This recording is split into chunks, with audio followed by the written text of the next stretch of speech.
Alright, YouTube, take three. I'm not really in the mood for this because I have been watching some political stuff, but I think we all want to have our houses in order, and if we want to have a better world, we're going to have to form couples, start raising our kids proper with a mom and a dad, and, be serious about our relationships and be there for the kids. Even you couples who don't have kids, don't want to have kids, I'm talking to you too, if you want a lifelong partner and don't want to just feel your way along and call the shots as they go. I want to basically go on a journey where I'm going to have one person on my side throughout my life. Families aren't like that. They don't come with roadmaps for that journey.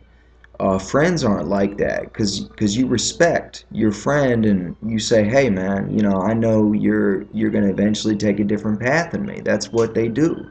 That's what we do.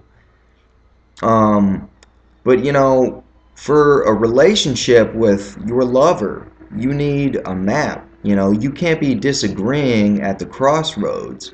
You want to be able to agree on that. You don't want to split up. That's what a lot of people do because they didn't chart their map first. And so my girlfriend was kind of holding back on me. She's overseas. We've never met in the flesh, but I might be visiting her overseas in just a couple of months, maybe three. And, she says, well, this isn't good enough. This internet stuff isn't good enough. I really need to get to know you live in 3D. And I understand that and I respect that. I can discern from our chats just in text that I love her, but that's not good enough for her. And so I said, well, you know what?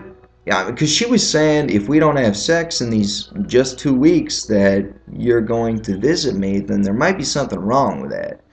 And honestly, I kind of agree because I do think she's gorgeous, and I don't think realistically I am going to be able to control myself, or else something is weird.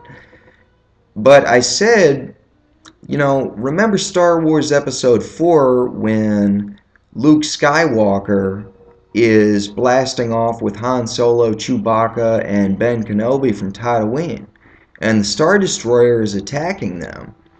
And Luke is impatient because he's scared. He says to Han, he's like, dude, I thought you said this ship was fast. And Han Solo responds, and he knows what the fuck he's talking about. And he says, dude, if you don't make precise calculations before jumping into hyperdrive, you're going to crash into a supernova maybe, and that would end your trip real quick. You Star Wars fans remember that.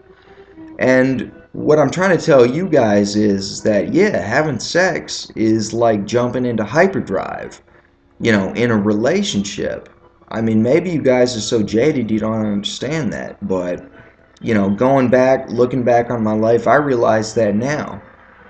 And so I think my girlfriend understood where I was going with this metaphor. And so I said, so we got to chart our map, before we actually go into hyperdrive. And maybe, we need a coffee shop, I said, to compare maps when I visit you.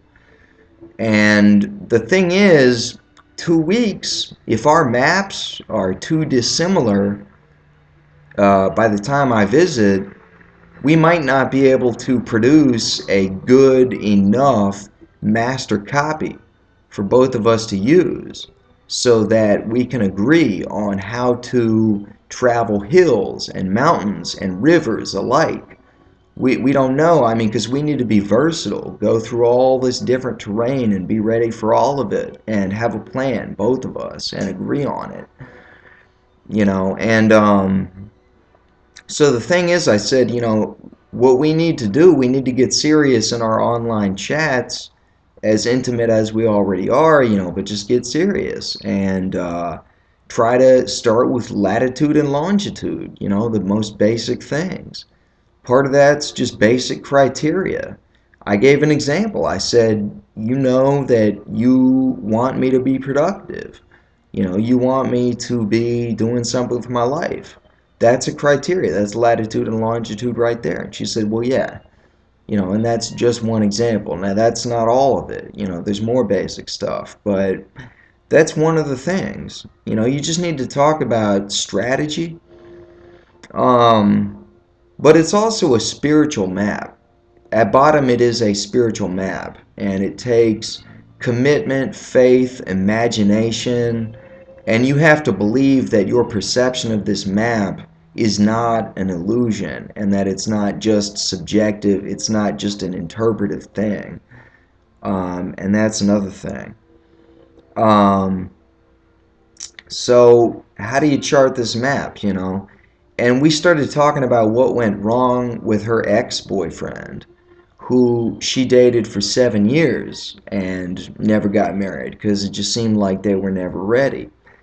And maybe this is the wrong way to conclude the video by talking about the negative stuff, but I'll go for it, you know. She said, well, you know, he was going to school, you know, college. He was as a law student. And he was saying, you know, he's got to do this, he's got to do that. You know, this guy was real serious about developing himself. And he wanted to feel like a whole man before he could deal with her. And she said he was immature. And I said, yeah, he was immature because he wasn't ready to receive your help to allow him to care for you. And I think that pretty much hit the nail on the spot. But back to the map metaphor, you know, suppose that you're talking about traveling a frontier with your lover, and that's what life really is. You know, with your girlfriend or boyfriend, you're going on a frontier. And I said, you know, because I don't believe in college. You know, I think college is just jargon. That's all it is. They teach you jargon, they don't teach you knowledge. And I said, you know, your ex, I think that he might have had a pair of moccasins on. And maybe he packed another pair of moccasins in his backpack setting out for this journey. And you might have, and it's only a matter of time until those moccasins, whether it's the one he's wearing and the one he's packing, they wear through.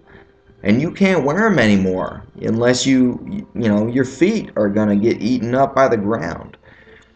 And the thing is, you might have thought that your ex-boyfriend was the kind of guy who was going to be able to repair his moccasins with more deer skin, or maybe make a new pair of moccasins for himself with some brand new deer skin. But that wasn't the kind of guy that he was. What he was doing was setting himself up. He was trying to gain some kind of capital so that he could buy a new pair of moccasins at a trading post out in the frontier where he didn't know where it was. And let's just say he found that trading post, assuming that he wasn't lost. Well, guess what, man? I think that the kind of education you get in college today, your currency, your capital that you bring to that trading post, that's probably going to be not accepted. You are not going to be able to buy because your currency is going to be obsolete. They're not going to accept that. You're not going to get your pair of moccasins. The only timeless, acceptable currency that will last forever is knowledge. That is valid everywhere. And if you have that, you might not even have to go to a trading post. Maybe you'll just be a hunter who knows everything. Um, but I guess that's all I have to say about her ex. You know, you got to be ready. You got to be ready, and don't be a leader. Do not be a follower. Do not try to attach yourself to institutions. Do not try to learn made up words. I would read the classics. Well, I read Darwin. That's what I read. First four chapters of The Origin of Species is what I recommend. That's a pretty good starting point. But I'm not going to get specific with you guys. You guys can read what you want to read. But you need a foundation for your knowledge, and you need a consistent theory. And that's what this guy didn't have. And you need to chart that map if you are going to succeed in your romance. So for those of you who are serious, I hope this helped you. Goodbye.